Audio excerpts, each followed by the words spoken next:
The Fibber McGee and Molly Show.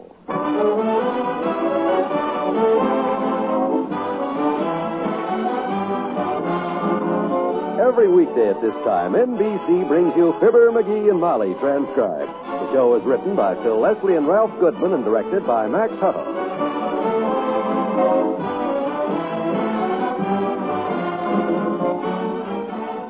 We'll join Fibber and Molly in just a moment. Parents are the same everywhere. You want your youngsters to have the best of everything. But after all, that's only natural. So it's only natural that many of you give your youngsters United States savings bonds. Probably no gift is more rewarding than this gift with a future. Because when those savings bonds mature, your youngster will get a return of $4 for every $3 you invest. $100 for every $75 you put in. Extra money that he'll surely need for school or college later on.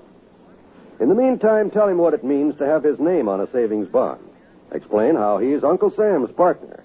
How his money helps to build planes, ships, and radar equipment for our defense. Your youngster will feel mighty proud to do his part as a citizen. And mighty grateful for those extra dollars when his savings bonds mature. Give your youngster, any youngster, a United States savings bond. It's one of the best of all gifts. A gift with a future.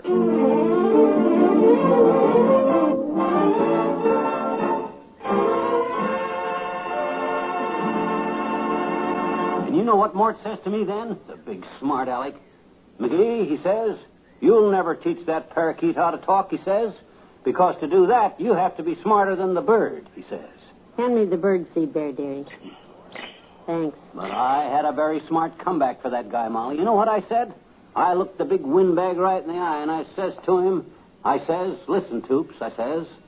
This is Mort Toops, you know. Willie Toops' father, the kid that teamed Yes, oh, yes. I know which more Toops you mean, dearie. Go ahead. So I ups to him, and I says, listen, Toops, I says, I'll teach that 10-weeks-old parakeet how to talk, and when I do, he'll be easier to understand than that 10-year-old kid of yours that you taught how to talk, I says. And that's when the policeman came over and asked the crowd to move along. What crowd? The one that always gathers when you and Mort stop for a friendly chat. There wasn't any crowd around us. But there wasn't a dozen people altogether. They all left, anyhow, when Mort refused to knock that stick of wood off of my shoulder. Oh, well, now, isn't that a little silly, getting into a fight over little birds? Well, it wasn't that. It was the principle of the thing. Ever since that loudmouth bought his little kid a set of encyclopedia, he's become an expert on everything. Oh? And don't keep the birds in the sun, he says. It's bad for him, he says. Well, maybe it is. Huh? Birds love the sun. Didn't you ever see them all out flying around on a nice sunny day? Well... Where are they when it rains? They're hiding up in a tree somewhere. Just let the sun come out again and the yard's full of them. I know, dearie, but if the encyclopedia says it's bad... That's right. Take their word against mine. Well, I didn't mean that, McGee. I just thought that... He's all right there in the sun, Molly. Look at him. He's as happy as a fox in the hen house. Well... Okay, if it'll make you feel better, I'll move his cage in the shade. I'll put him over here on the table. There. He does seem to like that better, McGee. Listen to him chirp. He's probably trying to tell us to put him back in the sun again. I haven't taught the poor little guy how to talk yet. He can't tell us what he wants. Has to just sit there in the shade and suffer. Well, I don't know. Let's try him back in the sunshine again and see what happens. Okay. Boy, this cage is kind of heavy. There. How's that, Buster? Better, huh? He stopped chirping. Sure. He's comfortable again. Sunlight's good for him. Everything is better off in the sunshine, Molly. Everything? Certainly. How about an ice cream cone? Oh, thanks. I had one downtown. Oh, you mean the... Oh. Come in. Well, hello, Dr. Gamble. Morning, my dear. Hello, sonny boy. Hi, Lancelot. Park the frame and set a spell. No, thanks. I just stopped by to take a look at the parakeet, kids. I'm thinking of getting one myself. Oh, good for you. I might have known as soon as I'd do something, you'd have to do the same thing, you old copycat. You didn't invent parakeets, McGee. These birds have been used as pets for 300 years. Really, Doctor, that long? They don't live that long. I've been reading up on birds lately. Got some very interesting bird books from Wally Wimple. Did you know, for instance, that to teach a parakeet to talk, you have to be smarter than the bird? Which really makes it tough for McGee. Okay, so you've been talking to Mort Toops. He gave me a message for you. Oh, he did, huh? Yeah. He says he still has that stick on his shoulder anytime you want to come over and knock it off. Say, incidentally, Molly, if I were you, I'd take that bird out of the sun. Did Mort Toops tell you that, too? Powder pigeon? No, this is something I read in one of Wimple's books. Oh? It says birds in their natural habitat like shade. Now, you see, McGee, I was right. Move him back in the shade before he gets sunburned. Okay. If the book says so, I guess. There.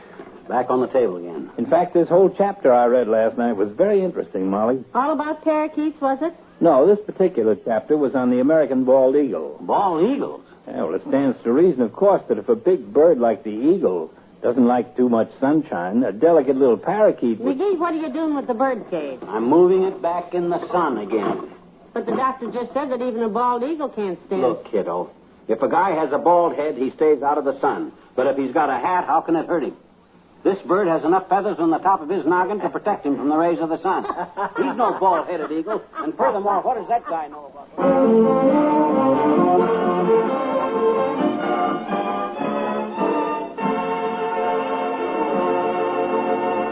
Back to Wistful Vista in a minute.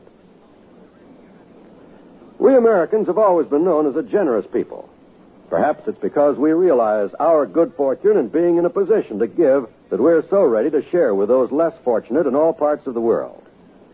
Right now, in 1,800 separate community campaigns, the Community Chest is asking for $280 million, which is the amount needed to expand and carry out its current program. The United Community Campaign is a once-a-year appeal which serves all year round.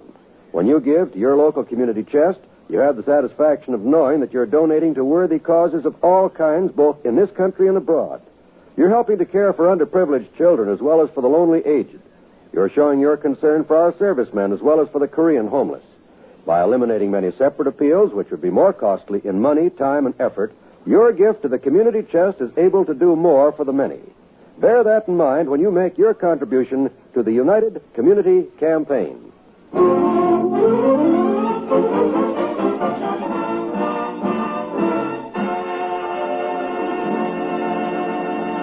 McGee, I'm worried about that parakeet. I keep telling you, Molly, he loves the sunshine. He's fine. He's just been sitting there with his head under his wing for the last hour. He's probably sleeping. Now, don't go waking him up. A little bird that size needs his rest. I can't hear him breathing, McGee. I'd feel better if he woke up. Well, then wake him up. Well, if he's really asleep, though, I wouldn't want to disturb him. Then leave him alone. Well, what if something is wrong with him? Then wake him up. McGee, don't shout. Now, look what you did. You woke up the poor little fellow. What? My gosh, Molly, you blame me for... Quiet. You'll upset him. You know how you are when you first wake up. Hello, baby. Did you have a nice little nap? Nap? I told you he was all right. Well, maybe, but I'd still feel better if the poor little fellow was out of that murderous sunlight. Look at him blink his little eyes. He's almost blinded by that light. Okay, come on, Buster, back in the shade. If I'd have known it was going to be like this, I'd have put wheels on this dad-ratted cage. If I was this poor bird, I'd... Wasn't that our back door? Grocer boy! Oh, it's the old-timer. Hello there, kid. Hi, daughter. Hi, old-timer. Need anything from the grocery store today? I was in the neighborhood and Just a minute, Mr. Oldtimer. I'll go get my grocery list. Oh, don't hurry, daughter. I get paid by the day. Hey, still got that little green buzzard there, huh, Johnny? Yep, parakeet. You laid any eggs yet? No, he don't lay eggs. What you do, son? Can he sing? No, he don't exactly sing. Can he talk?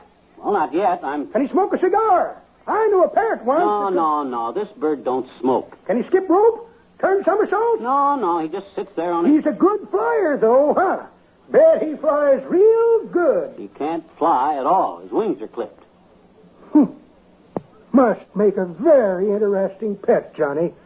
Can't do nothing. Well, he's just a baby. He's only a couple of months old. I'll tell you one thing. He ain't going to grow no bigger sitting in the shade like that. All grown things need sun, son. Well, that's the way I figured, old-timer, but Molly thinks he's too delicate. Sure, he's delicate. That shade is too hard on his eyes, Johnny. His eyes? You'll strain his poor little eyes trying to read the paper in the bottom of his cage there. You don't want him to wear glasses when he grows up, do you? He's got no ears to hook 'em on.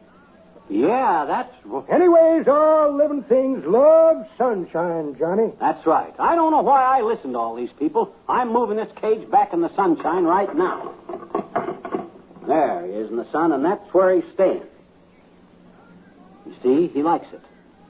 You see, putting his head under his wing, going back to sleep again. Well, here's the grocery list, Mr. Oldtimer. Well, I'll get right to the store with it, daughter. See you later, Johnny. So long, Oldtimer. McGee, what's the bird doing back in the sun again? I thought you just moved him back in the shade. I did, but the old-timer says the sun's good for birds. Makes them grow. Besides, if he strains his eyes and has to wear glasses... Oh, McGee. I wish we'd get this thing settled once and for all. That poor little bird must feel like he's living on a merry-go-round. Well, gee whiz, I've tried... Come in. Oh, hi, Wimp. Hello, folks. Well, I'm certainly glad to see you, Mr. Wimple. You are? We have a problem. Now, McGee, here's an expert on the subject. Mm-hmm. Is Mr. Wimple's word good enough for you? You betcha. If Wallace says the shade is all right, it's all right with me. Oh, I don't know anything about shades, Mrs. McGee. Every time I try to pull a shade down, it snaps out of my hand and goes clatty, clatty, clatty, clatty, clatty, clatty, clatty, clatty, clatty. Yeah. Oh, we weren't talking about window shades, Mr. Wimple. Well, the same thing goes for Venetian blinds with me. Every time I fool with them, they get stuck in the middle, and I wind up with half sun and half shade. We weren't talking about Venetian blinds either. We were Hey, that's it. That does it. What? Did I do something? I'm going to set this cage right in the middle of the window. But now, McGee, you agreed that... Come on, kiddo. Untie that tied-back curtain on the side there so it drops down and covers one side of the window. Come on. Well, I don't see what you're... Go ahead, do that. That's it. Right down in front of the cage. There, we got it. Well, why didn't I think of that? Half the cage is sunny and half of it's shady. Yeah. You see? That way the bird can make up his own mind. Wimp came up with the idea just like that. Half sun and half shade. I did? We've been fussing about this all day, Mr. Wimple, and you come along and settle it in 3 seconds. That's wonderful. Yeah. Well, if there's any other problem I can settle for you, I'll think up the answers just like that. I'm considered...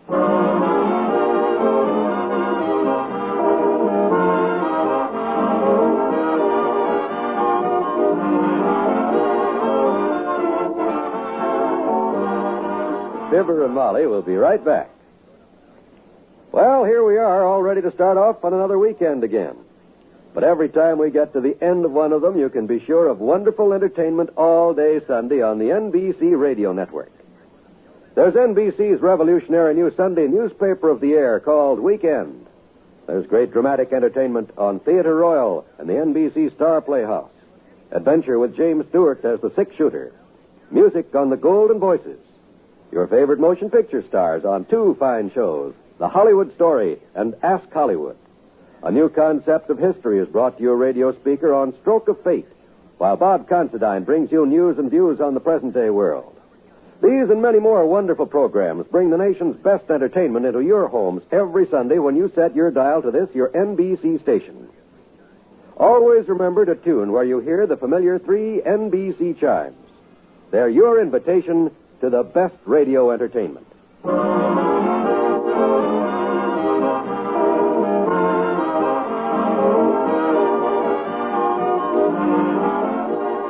Well, that wraps up another week, dearie. Yeah. Have a nice weekend, everybody. And if you go anywhere, please drive carefully and courteously. A little more courtesy can mean a lot fewer accidents. We'll see you Monday. Good night. Good night, all.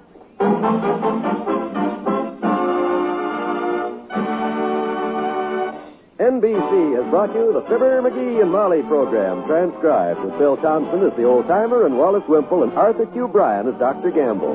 This is John Wald inviting you to be with us again next Monday night for another visit with Fibber McGee and Molly.